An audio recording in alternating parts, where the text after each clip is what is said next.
Russia on Sunday charged 4 men it says are responsible for gunning down scores of people at a concert outside Moscow days earlier, the deadliest attack inside Russia in 2 decades.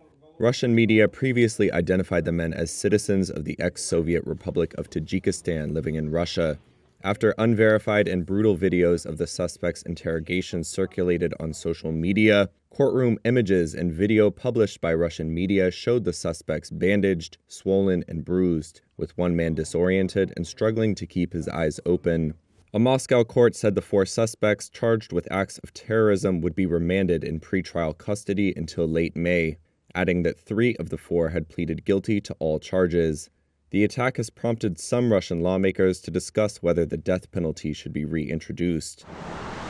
Earlier in the day, Russia lowered flags to half-mast for a day of mourning, and people continued to lay flowers in memory of those killed.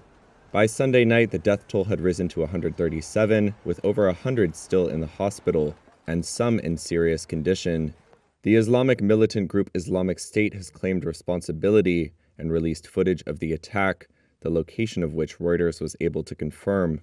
Russian authorities said the gunmen were captured near the Ukrainian border after fleeing the concert venue on Friday, and Putin, who has not yet publicly mentioned Islamic State in connection with the attack, said that some on the, quote, Ukrainian side had been prepared to spirit the gunmen across the border.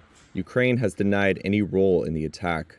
The U.S. has also denied Ukrainian involvement, saying that Islamic State bore sole responsibility.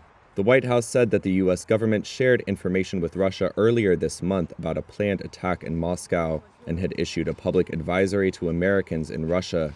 Russian officials have bristled at the U.S. comments on the attack and say Russian investigators must be allowed to make their own findings.